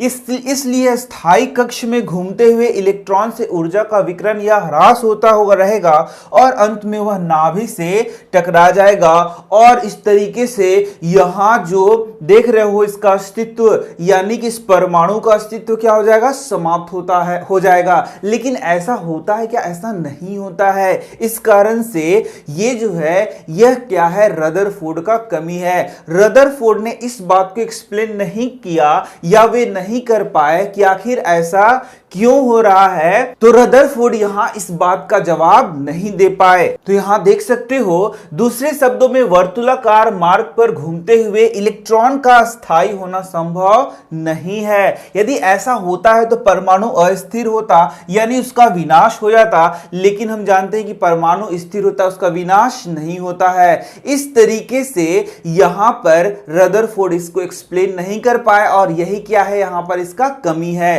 तो बच्चों नेक्स्ट जो हम लोग पढ़ेंगे वह है नील्स बोर का परमाणु मॉडल। तो नील्स बोर का परमाणु मॉडल फिर यहां पर यह जो कमी है इसको ये क्या करता है, पूरा करता है। तो देखो नील्स बोर ने क्या कहा कि यहां पर जो इलेक्ट्रॉन घूम रहा है बच्चों, यह जो इलेक्ट्रॉन घूम रहा है किसके चारों ओर घूम रहा है, नाभिक के चारों ओर घूम रहा है। तो जो इलेक्ट्रॉन घूम रहा है बच्चों वह स्थिर कक्षाओं में घूम रहा है, यानी कि इसको बोलते हैं बच्चों कक्षा बोलते हैं। तो स्थिर कक्षाओं में घूमता है इलेक्ट्रॉन और उसका ऊर्जा क्या होता है, यहां पर ऊर्जा यहां पर इसका फिक्स होता है, यानी कि ना ऊर्जा इसका घट रहा है ना ही बढ़ रहा है। तो जो यहां पर इलेक्ट्रॉन घूम रहे हैं वह निश्चित कक्षाओं में घूम रहे हैं, यानी कि ना इसका ऊर्जा कम होगा और ना ही इसका ऊर्जा ज्यादा होगा। इसका मतलब क्या है बच्चों कि यहां पर इलेक्ट्रॉन घूमते हुए फिर यहां पर विकिरण नहीं करेगा और इस तरीके से यह जो दिख रहा है तुम्हें, यह परमाणु उसका विनाश नहीं होगा। थोड़ी सी बात समझ लो बच्चों, यदि मान लो इसके चारों ओर इलेक्ट्रॉन घूम रहा है, इसके चारों ओर ये इलेक्ट्रॉन घूम रहा है, तो स्थिर कक्षाओं में घूम रहा है, तो ये कक्षा का संख्या क्या हो गया, 1। ये कौन सा कक्षा हो गया, 2। ये क्या हो गया, 3 और ये क्या हो गया, 4। इस तरीके से ये कक्षाओं में क्या घूमता है बच्चों, इलेक्ट्रॉन घूमता है और इसका नामकरण भी हुआ है। तो कक्षा 1 को हम लोग क्या बोलते हैं, के, फिर इसके बाद इसको बोलते हैं एल, एम, एन, ओ, पी। इस तरीके से इसका क्या होगा, नाम होगा बच्चों। तो ये कक्षा के है और इसका संख्या क्या है, 1 है, इसे याद रखना। अब एक छोटी सी बात मैं बताता हूं बच्चों, जो इस यहां पर तुम्हें नहीं पढ़ाया गया है। तो यहां ध्यान से देखो, यदि एक इलेक्ट्रॉन है, यदि इसको ऊर्जा मिलता है बच्चों, यदि बाहर से ऊर्जा इसको मिलता है तो ये अपने हायर कक्षा यानी कि हायर शेल में ये पहुंच जाता है। ऊर्जा को जब इलेक्ट्रॉन ग्रहण करता है तो आगे के कक्षाओं में ये जाता है और यदि किसी तरीके से इसकी ऊर्जा को निकाल दिया जाए तो ये फिर पीछे के कक्षाओं में चला जाएगा। इस तरीके से तुम इसको यहां पर देख सकते हो। लेकिन यदि ना यहां पर ऊर्जा इसको मिल रहा है ना ऊर्जा निकल रहा है तो वह स्थिर कक्षाओं में वह घूमता रहेगा। इसका मतलब जो इलेक्ट्रॉन कक्षा 1 में घूम रहा है वह 1 में ही घूमेगा, जो इलेक्ट्रॉन कक्षा 2 में घूम रहा है वह 2 में ही घूमेगा और जो इलेक्ट्रॉन कक्षा 3 में घूम रहा है वह 3 में ही घूमता रहेगा। ऐसा नहीं कि एक वाला 2 में आ गया, 2 वाला 1 में आ गया, ऐसा बात नहीं है। तो यहां हम लोगों ने क्या सीखा बच्चों, यहां पर हम लोगों ने सीखा कि जो रदरफोर्ड के मॉडल की खामियां थी उसको दूर करते हुए नील्स बोर ने कुछ अवधारणाएं प्रस्तुत की, जिसके अनुसार क्या हुआ, इलेक्ट्रॉन कुछ निश्चित कक्षाओं में चक्कर लगाते हैं। इलेक्ट्रॉन कुछ निश्चित कक्षाओं में, यहां पर वर्ड याद रखो कक्षा, वो जो गोल गोल दिख रहा है बच्चों वह क्या है, कक्षा है। तो उन कक्षाओं में ही इलेक्ट्रॉन क्या करता है, चक्कर लगाता है। ऐसी कक्षा को इलेक्ट्रॉन की विविक्त या फिर पृथक कक्षा कहते हैं, ये बात तुम याद रखना। तो ऐसी कक्षाओं को क्या नाम है उसका बच्चों, विविक्त कक्षा या फिर पृथक कक्षा इसको हम लोग कहते हैं। और ध्यान दे सकते हो यहां पर जब इलेक्ट्रॉन अपने निश्चित कक्षा में चक्कर लगाते हैं तो उनकी ऊर्जा का विकिरण नहीं होता है, यानी कि यहां पर इसका ऊर्जा क्या होता है, निकलता नहीं है। जैसे मैंने क्या बताया कि अपने ही कक्षा में ये घूमते रहेगा। इस कक्षा की ऊर्जा क्या एकदम निश्चित है, इस कक्षा की ऊर्जा क्या एकदम निश्चित है। यानी कि यदि बाहर से और एनर्जी इसको मिलता है ये तो बाहर आ जाएगा, यदि अपने से हायर एनर्जी सेल में पहुंच जाएगा, हायर ऊंचे कक्षा में पहुंच जाएगा, या फिर बोलेंगे कि यहां जहां ज्यादा एनर्जी है वहां पहुंच जाएगा, और जैसे ही इसे एनर्जी छीन लिया जाए ये पीछे की ओर बढ़ जाएगा। ठीक है, लेकिन यदि ना इसको एनर्जी दिया जा रहा है ना एनर्जी निकाला जा रहा है तो ये जहां है वहीं घूमता हुआ रहेगा। तो बच्चों हम लोगों ने क्या सीखा, हम लोगों ने सीखा कि इन कक्षाओं को ऊर्जा स्तर कहते हैं। क्या बोलते हैं बच्चों, इनको ऊर्जा स्तर बोलते हैं। ये कक्षाएं, इनका नाम क्या हो गया, KLMNOP, और इनका नंबर क्या हो गया 1 2 3 4 5। इस तरीके से तुम्हें ये याद रखना है। तो यहां देख सकते हो बच्चों, ये हो गया नाभिक, और ये हो गया पहला कक्षा, ये हो गया दूसरा कक्षा, ये हो गया तीसरा कक्षा, ये हो गया चौथा कक्षा, इस तरीके से। तो यहां पहले कक्षे को इसको हम लोग n से दिखाते हैं बच्चों, तो हम लोग बोलेंगे n बराबर 1, n बराबर 3 का मतलब क्या हो गया बच्चों, तीसरा कक्षा हो गया। और तीसरे कक्षे का यदि नाम पूछेगा तो बच्चों क्या हो गया, इसका नाम हो जाएगा L। इस तरीके से तुम इसको याद कर सकते हो। तो यहां पर किसी परमाणु के विभिन्न ऊर्जा स्तर को यहां पर हम लोग दिखा रहे हैं। तो ये देखो 1 2 3 4 5, इस तरीके से ये क्या हो गया, यहां पर कक्षाएं हो गई। तो बच्चों इसी में इलेक्ट्रॉन रहता है और वो क्या करता है, मूव करता है। तो कोई भी तत्व का यदि जो परमाणु है उसका इलेक्ट्रॉन कहां रहता है, वो इन कक्षाओं में रहता है। ठीक है बच्चों, तो तुम तो अब समझ ही गए हो कि कोई भी परमाणु है उसमें क्या होगा, इलेक्ट्रॉन, प्रोटॉन और न्यूट्रॉन होगा। तो बच्चों अब सीख जाओ कि इस नाभिक में प्रोटॉन रहता है और न्यूट्रॉन रहता है बच्चों, और इलेक्ट्रॉन कक्षाओं में घूमते रहता है। ठीक है, प्रोटॉन और न्यूट्रॉन कहां रहेगा बच्चों, वो नाभिक में रहेगा, और चारों ओर क्या घूमेगा, इलेक्ट्रॉन घूमेगा।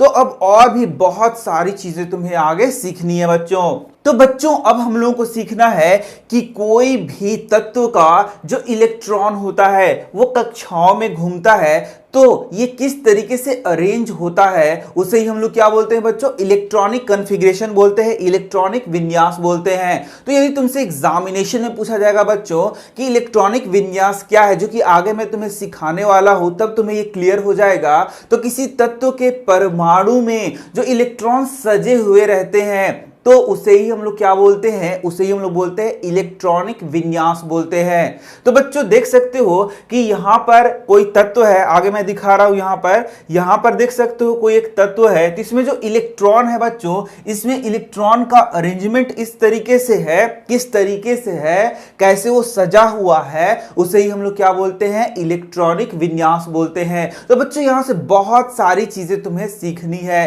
कि कोई भी एक तत्व है उसके परमाणु में कितने इलेक्ट्रॉन होंगे, ये तुम्हें अब सीखना है। उसमें कितने प्रोटॉन होंगे, कितने न्यूट्रॉन होंगे, इसको तुमको सीखना पड़ेगा। उसके बाद ही तुम यहां पर इलेक्ट्रॉनिक विन्यास को सीख सकते हो। तो बच्चों यदि पिछला चैप्टर तुमने पढ़ा है तो मैंने तुम्हें बताया था कि वहां पर जो भी तत्व होते हैं उनका कुछ नाम है, उसका कुछ सिंबल है और उसका कुछ परमाणु संख्या है जिसको तुमको याद कर लेना है। यहां से एकदम माइंड फ्रेश करके बैठ जाओ, क्योंकि यहां पर जो जो चीज मैं पढ़ाने वाला हूं वो तुम्हारे लिए बहुत बहुत बहुत ज्यादा उपयोगी है। यदि तुम ये नहीं जानते हो तो आगे तो तुम कुछ भी नहीं कर सकते, बहुत ज्यादा प्रॉब्लम हो जाएगा।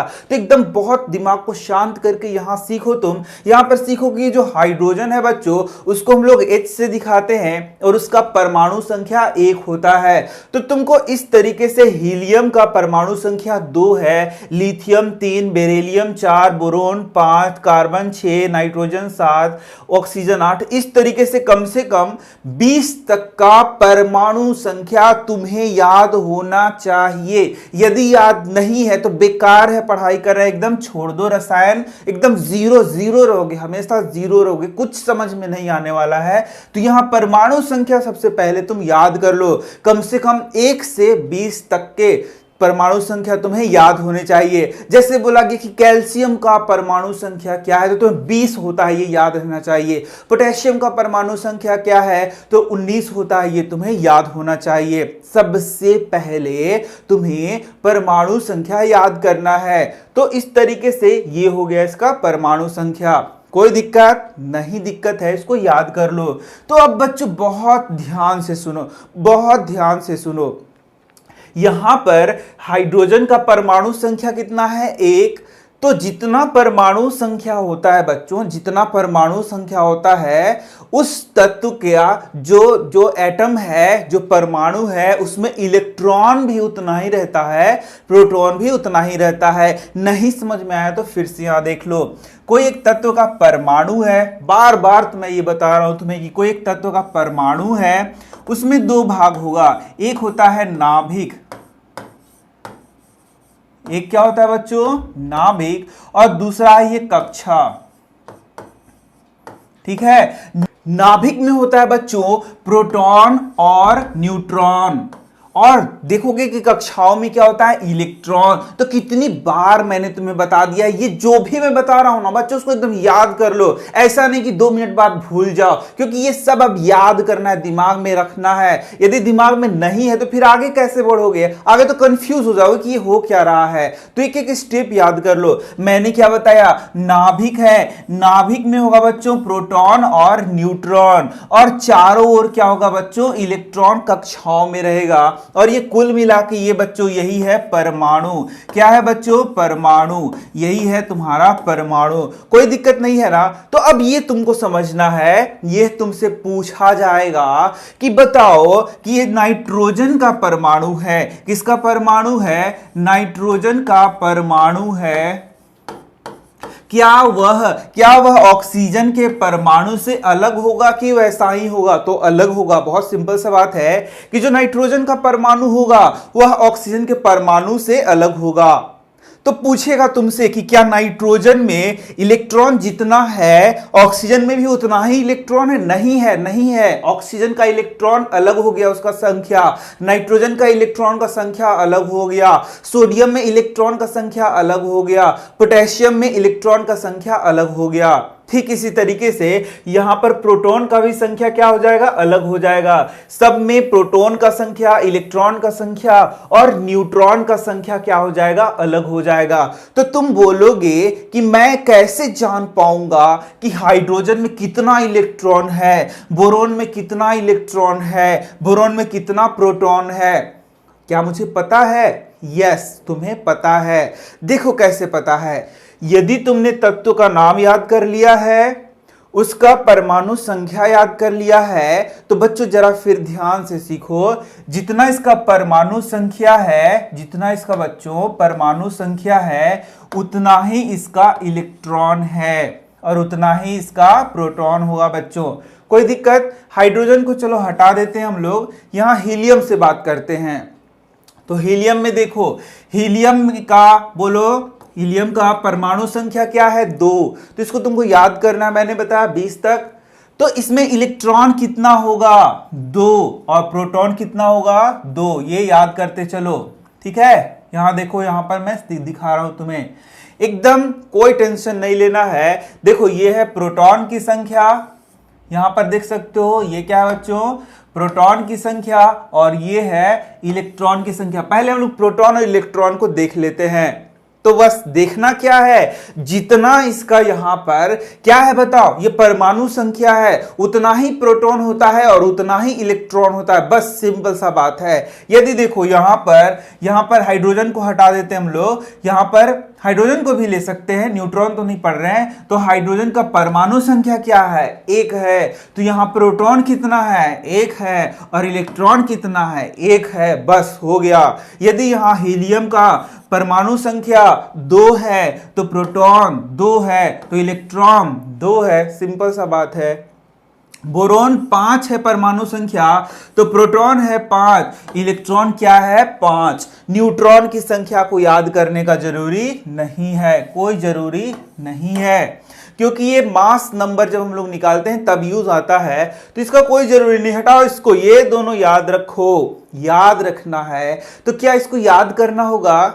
नहीं याद करना है। यहां तुमने यदि परमाणु संख्या याद कर लिया है तो जैसे ही पूछा जाए परमाणु संख्या तो इलेक्ट्रॉन कितना होगा तो उतना ही होगा, प्रोटॉन कितना होगा तो उतना ही होगा। देख लो यहां नाइट्रोजन का परमाणु संख्या 7 है, तो प्रोटॉन कितना होगा? 7 होगा। इलेक्ट्रॉन कितना होगा? 7 होगा। कोई दिक्कत नहीं हो रहा है ना? तो फ्लोरीन है, फ्लोरीन में बताओ इसमें कितना है? 9 है इसका, तो इसमें प्रोटॉन कितना हो जाएगा? 9 हो जाएगा, और इलेक्ट्रॉन कितना हो जाएगा? 9 हो जाएगा। अब तुमको समझ में आ गया बच्चों? बहुत आसान है। तो कैल्शियम का परमाणु संख्या 20 है, तो बताओ इलेक्ट्रॉन कितना होगा? 20, और प्रोटॉन कितना होगा? 20। तो बच्चों मैं यही तुमको सिखाना चाह रहा था कि इस तरीके से तुम यहां पर बहुत आसानी से प्रोटॉन का संख्या बता सकते हो और इलेक्ट्रॉन का संख्या बता सकते हो। तो जरा यहां ध्यान दो, यहां ध्यान दो, मैंने क्या बताया? इलेक्ट्रॉनिक विन्यास किसे कहते हैं? इलेक्ट्रॉनिक विन्यास का मतलब हो गया बच्चों कि जो ये इलेक्ट्रॉन है वह इलेक्ट्रॉन यहां कक्षाओं में नियम से सजा हुआ रहता है। नियम से कैसे सजा हुआ रहता है? ये देखो, मान लो कि कोई तत्व है यहां कैल्शियम, क्या है बच्चों? कैल्शियम, और इसका इलेक्ट्रॉन क्या है बच्चों? 20 है। इलेक्ट्रॉन क्या है? 20 है। क्यों, कैसे पता चला? क्योंकि हम लोगों ने याद किया है भाई, 20 है। तो इसका जब हम लोग यहां परमाणु बनाते हैं तो ये तो हो गया नाभिक बच्चों, नाभिक। तो ये जो नाभिक हो गया इसमें प्रोटॉन है प्लस न्यूट्रॉन है, ठीक है। तो प्रोटॉन और न्यूट्रॉन से अभी तो हम लोगों को लेना देना नहीं है। मैंने क्या बताया कि इसका जो इलेक्ट्रॉन है, ये है बच्चों इलेक्ट्रॉन, ये जो इलेक्ट्रॉन है वह इन कक्षाओं में कैसे सजा हुआ है उसे ही हम लोग बोलते हैं इलेक्ट्रॉनिक विन्यास। समझ में आया क्या? इलेक्ट्रॉन से हम लोग को लेना देना है कि ये जो इलेक्ट्रॉन है इसका जो कक्षा है, देखो कौन कौन सा कक्षा है, मैंने अभी तुरंत पढ़ाया। पहली कक्षा का नाम है के, एल, एम या फिर एन, है ना कक्षा? मैंने तो सिखा दिया तुम्हें ना कि ये क्या है बच्चों? कक्षा है जिसमें इलेक्ट्रॉन रहता है। कैल्शियम के पास 20 इलेक्ट्रॉन है, तो कहां रहता है? तो तुम 20 इलेक्ट्रॉन को ले जाकर बोलोगे कि ये तो 20 के में रहता है, तो ये सही है या गलत है? गलत है बच्चों, कि 20 का 20 इलेक्ट्रॉन क्या के में रहता है? तो तुम बोलोगे नहीं नहीं नहीं, के में नहीं रहता है सर, एल में रहता है। तो क्या ये सही है? गलत है।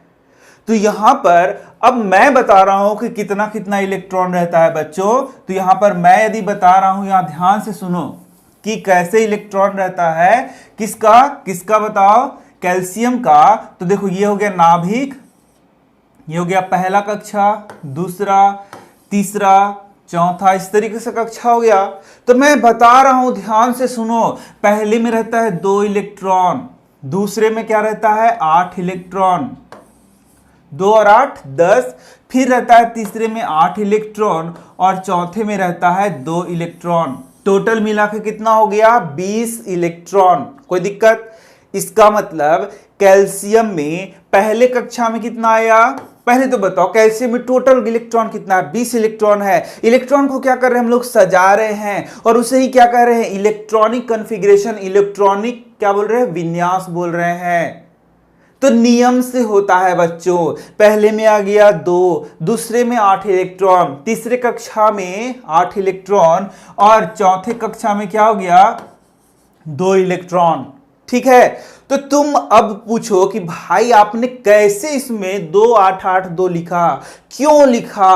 क्यों आपने यहां पर 2 लिखा? यहां पर आप 8 लिख सकते थे। यहां 8 क्यों लिखा? यहां 18 लिख सकते थे। 18 और 2 यहां 20 हो जाता। आपने ये कैसे सजा दिया? तो ये जो सजाना है बच्चों, इसको हम लोग आगे के क्लास में पढ़ते हैं, क्लास 11th में पढ़ते हैं। यहां पर सिर्फ बच्चों की तरह हम इसको याद कर लेते हैं। और इसे ही हम लोग बोलते हैं बच्चों इलेक्ट्रॉनिक कॉन्फ़िगरेशन, इलेक्ट्रॉनिक विन्यास, कि किस तरीके से इलेक्ट्रॉन्स यहां सजे हुए हैं। इसे ही हम लोग क्या बोलते हैं बच्चों, इलेक्ट्रॉनिक विन्यास बोलते हैं। तो बच्चों ये एक नियम से सजा हुआ रहता है, एक नहीं 2-3 नियम फॉलो करता है, तो वो आगे कक्षाओं में सीखोगे।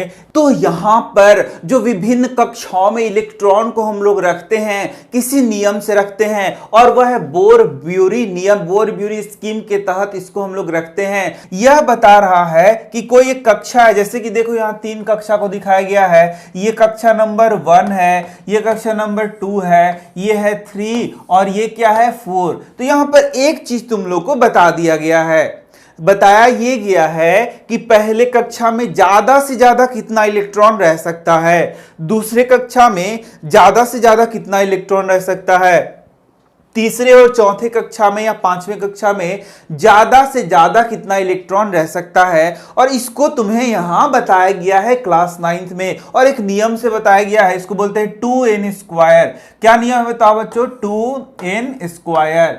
और n मतलब क्या हो गया, कक्षा, n मतलब क्या हो गया, कक्षा का संख्या। तो पहले कक्षा में कितना ज्यादा से ज्यादा इलेक्ट्रॉन आ सकता है, तो हम लोग लिखेंगे 2 × 1² यानी कि 2।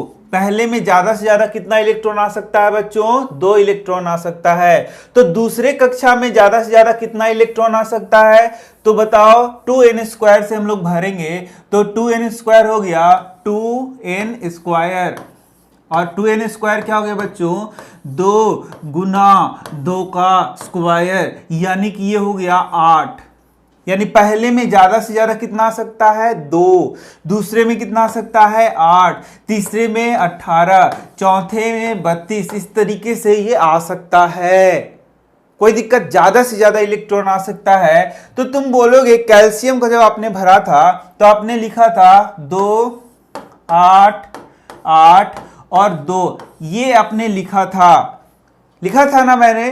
तो यहां पर बोलोगे कि 2 और 8 तो ठीक है, तीसरा में ये 8 क्यों भरा, यहां 10 भर देना चाहिए था, क्योंकि यहां तो देख रहे हो 18 तक इलेक्ट्रॉन भरा जा सकता है। तो आपने यहां पर क्यों यहां पर आपने 8 लिख दिया, यहां 10 क्यों नहीं लिखा, क्योंकि 2 8 10 और 2 8 ये हो गया 10 और 10 20 यहां भरना था हम लोग को इलेक्ट्रॉन। तो तुम ये पूछ सकते हो। तो बच्चों यहीं पे मैं बता रहा हूं कि यहां एक नियम से हम लोग इसको भर रहे हैं, और उस नियम को क्लास 11th में तुम लोग पढ़ोगे। यहां पर सिर्फ हम लोग इसको क्या कर दे रहे हैं, इसको हम लोग याद कर ले रहे हैं। एक छोटा सा नियम यहां पर बता दिया जाता है कि लास्ट कक्षा जो भी आएगा उसमें 8 से ज्यादा इलेक्ट्रॉन नहीं होना चाहिए, ऐसा तुम्हें क्लास 9 में बताया है। लेकिन ये पूरा नियम को नहीं बताता, नियम तुमको 11th में ही सीखना होगा। तो तुम जब वहां पर सीखोगे तो बहुत आसानी से फिर इलेक्ट्रॉनिक कॉन्फ़िगरेशन या फिर बोलेंगे इलेक्ट्रॉनिक विन्यास निकाल सकते हो। तो बच्चों यहां पर अब तुमको 1 से लेकर 20 तक का इलेक्ट्रॉनिक विन्यास निकालना होगा, जो कि तुमको यहां दिया हुआ है, देख सकते हो यहां पर तुम्हारे बुक में ऐसे दिया हुआ है। तो एक एक करके हम लोग यहां लिख सकते हैं बच्चों, बहुत आसानी से लिख सकते हैं। यहां देख सकते हो, जैसे हाइड्रोजन का क्या हो गया 1, हाइड्रोजन का क्या हो गया 1, सिर्फ पहली कक्षा में यहां पर यूज होगा। और हाइड्रोजन का क्या हो गया 1, हीलियम का क्या हो गया 2, ध्यान से देखना। लिथियम क्या हो गया बच्चों 2 और 1, पहली कक्षा में 2 इलेक्ट्रॉन, दूसरी कक्षा में 1 इलेक्ट्रॉन। बेरिलियम में क्या हो गया 2 और 2, ठीक है। बोरोन में क्या हो गया 2 और 3, ठीक है। फिर बोलो कार्बन में क्या हो गया 2 और 4, नाइट्रोजन में नाइट्रोजन 2 और 5, ऑक्सीजन 2 6, फ्लोरीन 2 7, फिर यहां पर नियॉन 2 8। तो इस तरीके से पहले कक्षा में 2 इलेक्ट्रॉन, दूसरे कक्षा में 6 इलेक्ट्रॉन। तो तुम बोलोगे आप ऐसे इलेक्ट्रॉन धड़ धड़ क्यों लिख रहे हैं, क्योंकि मुझे याद है बच्चों, मैंने 1 से 20 तक याद रखा है कि इसमें टोटल इलेक्ट्रॉन कितना होता है। यदि तुम देखोगे यहां क्लोरीन, तो क्लोरीन में इलेक्ट्रॉन होता है 17 बच्चों। तो पहले कक्षा में 2, फिर 8, फिर 7, ऐसे क्लोरीन में इलेक्ट्रॉन हो गया। यदि हम लोग आर्गन देखें तो इसमें टोटल इलेक्ट्रॉन है 18, और इसको हम लोग लिख सकते हैं 2 8 और 8। ठीक इस तरीके से एल्युमिनियम में टोटल इलेक्ट्रॉन 13 होता है बच्चों, तो इसमें लिख सकते हैं 2 8 और 3। ठीक इसी तरीके से मैग्नीशियम में लिख सकते हैं 2, 8 और 2, और सोडियम में लिख सकते हैं 2, 8 और 1। तो इसको तो तुमको याद कर लेना है। इसे ही हम लोग बोलते हैं बच्चों इलेक्ट्रॉनिक विन्यास।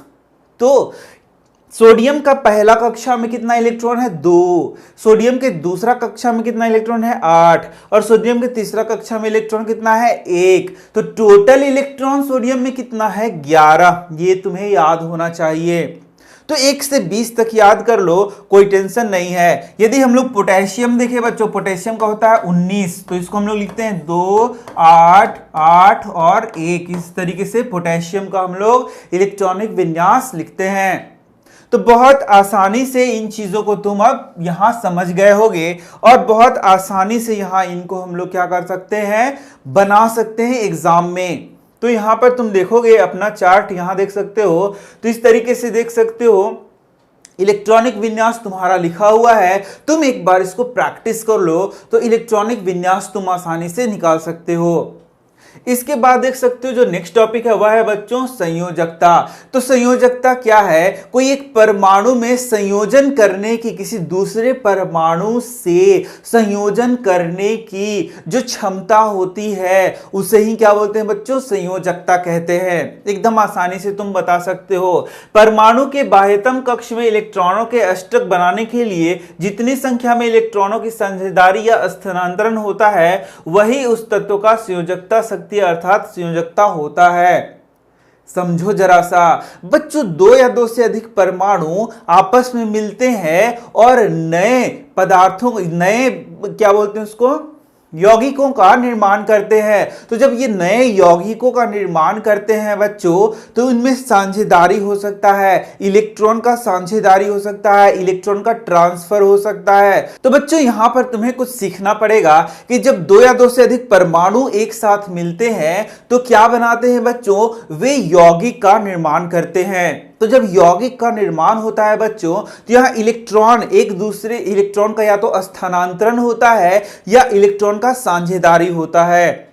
और उसी समय जो इनका पावर है, कैपेसिटी है एक दूसरे से साझेदारी करने की या इलेक्ट्रॉन देने की, उसे ही हम लोग क्या बोलते हैं? इसका संयोजकता बोलते हैं।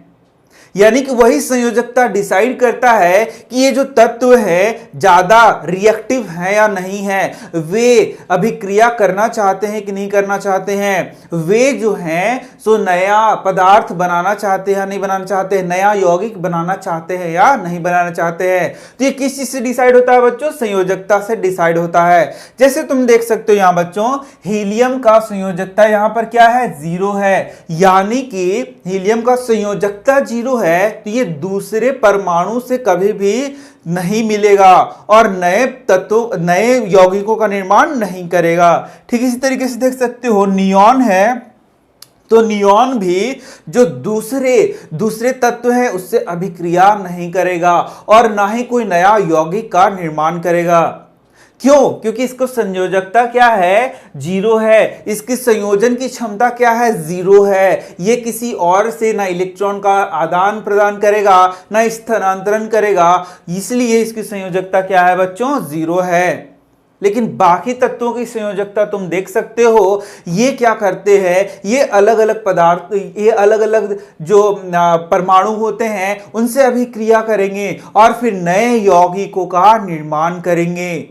तो इसकी संयोजकता देख सकते हो कोई खास नहीं है। यहां पर जो हम लोग को देखना है, जो KLMNOP हम लोगों ने पढ़ा, तो उसमें जो लास्ट कक्षा है, जब इलेक्ट्रॉनिक कॉन्फ़िगरेशन हम लोग निकालते हैं, जब इलेक्ट्रॉनिक विन्यास निकालते हैं, तो अंतिम कक्षा को हम लोग देखते हैं।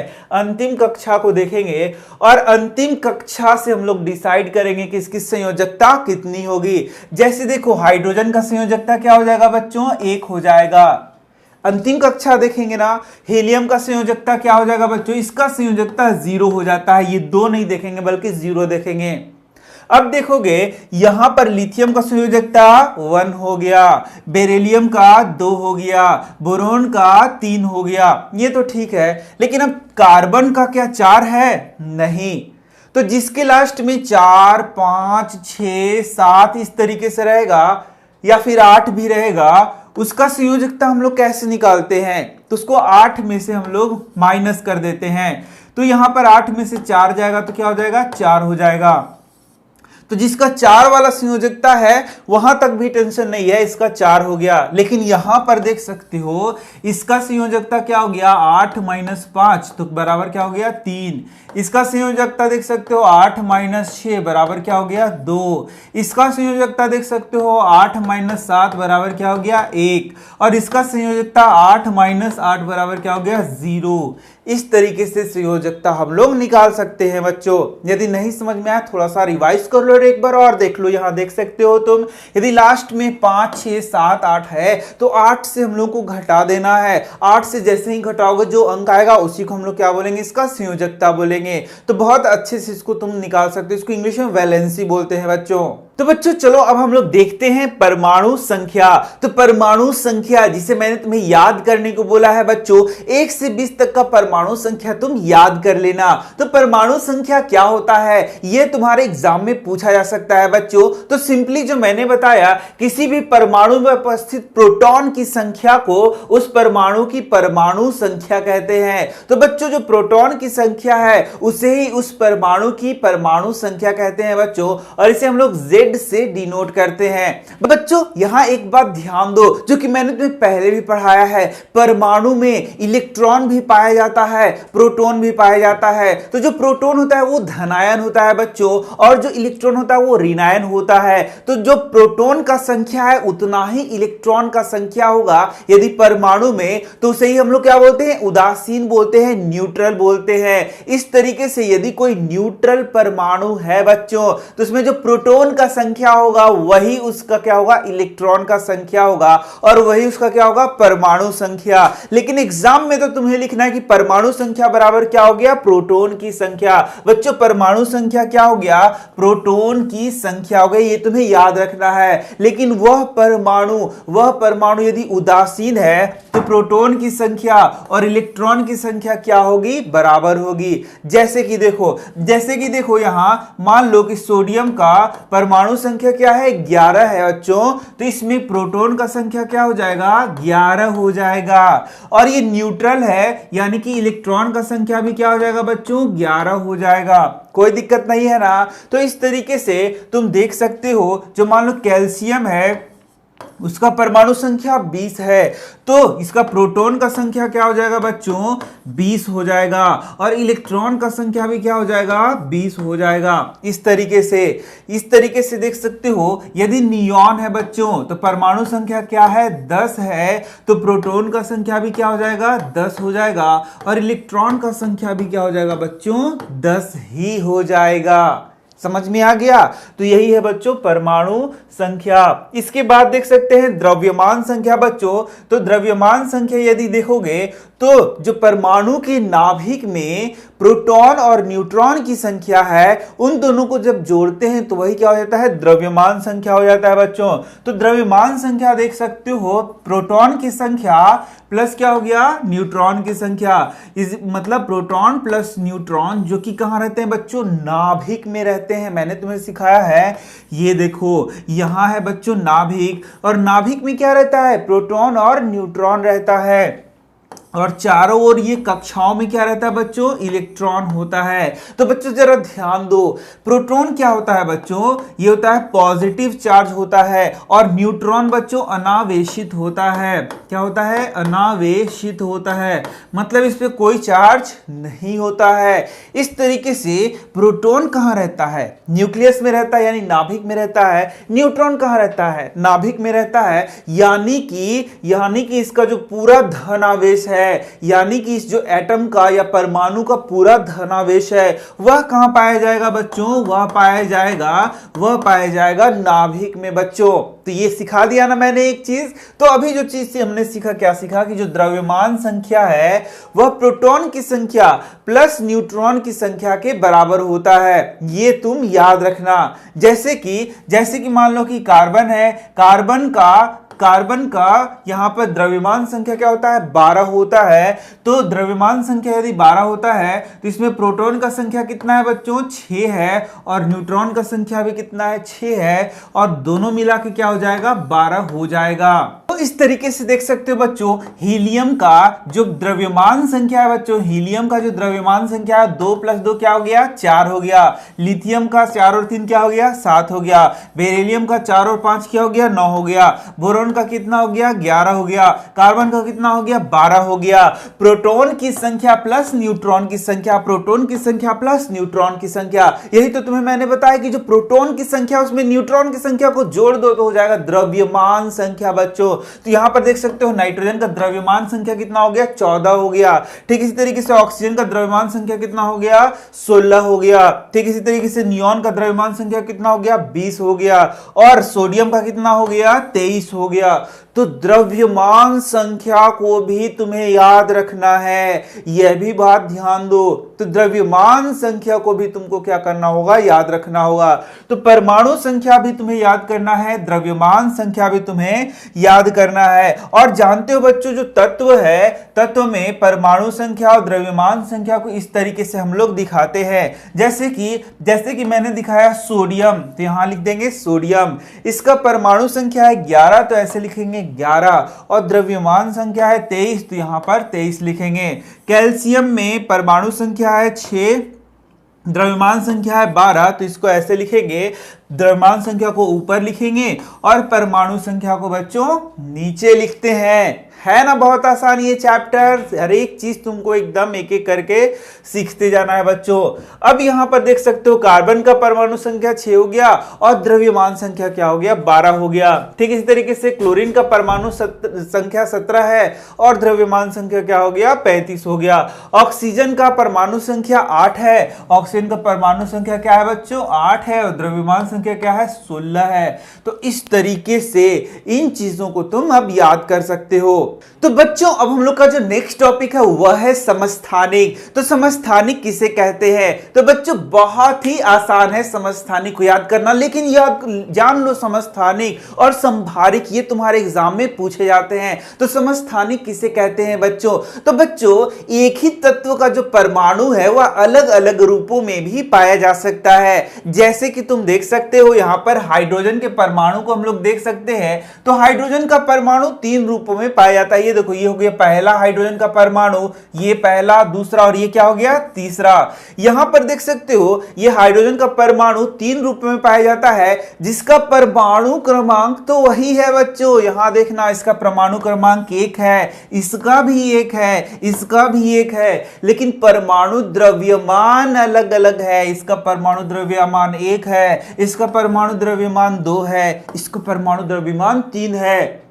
तो एक ही अलग अलग प्रकार की जो परमाणु है, जिसका परमाणु संख्या तो एक ही है, परमाणु संख्या 1 है, लेकिन परमाणु द्रव्यमान बच्चों अलग अलग है, उसे हम लोग क्या बोलते हैं, समस्थानिक बोलते हैं। तो हाइड्रोजन का 3 समस्थानिक देख सकते हो, पहला हो गया प्रोटियम, दूसरा हो गया ड्यूटेरियम और तीसरा हो गया ट्राइटियम। तो इन तीनों को तुम याद कर सकते हो। और दिखाओ, और देख लो, यहां क्लोरीन में यहां देख सकते हो, तुम बताओ परमाणु संख्या, यहां भी परमाणु संख्या, इन दोनों का परमाणु संख्या 1 है, लेकिन परमाणु भार ये अलग अलग है। एक का है 35 और दूसरा क्या है, 37 है।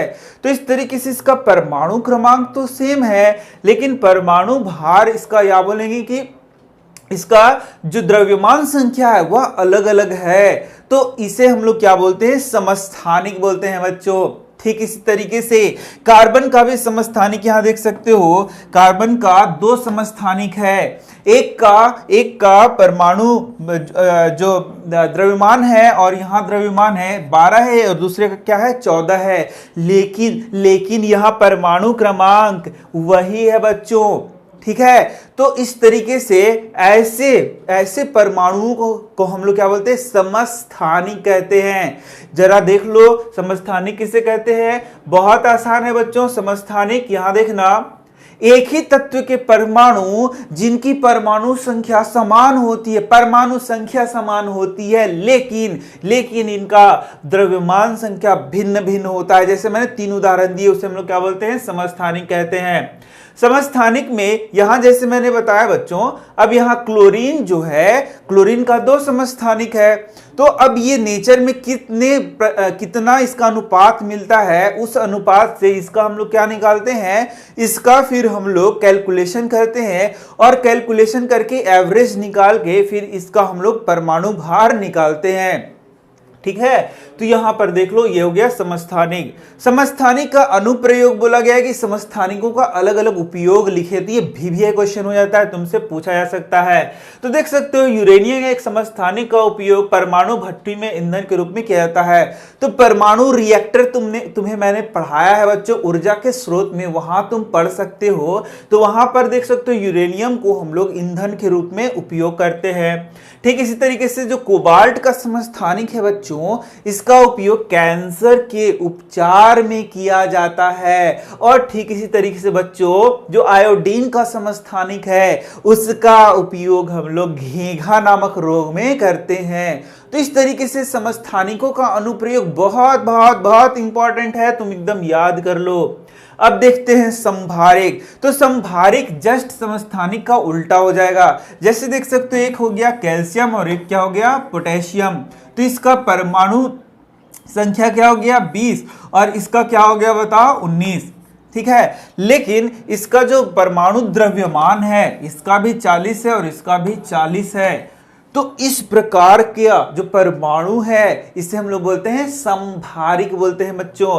तो जब दो परमाणुओं का द्रव्यमान संख्या बराबर होता है, ये वाला बराबर है लेकिन परमाणु संख्या अलग अलग है, तो उसे हम लोग क्या बोलते हैं, संभारिक बोलते हैं। और इस तरीके से ये चैप्टर बच्चों यहां पर समाप्त हो रहा है। तो मैं मिल रहा हूं तुमसे नेक्स्ट चैप्टर में। तो बच्चों यदि तुम इस चैनल से पढ़ते हो, रेगुलर स्टूडेंट हो, तो इस चैनल को जरूर सब्सक्राइब कर लो और सब्सक्राइब करने के बाद ही यहां पर पढ़ाई करो।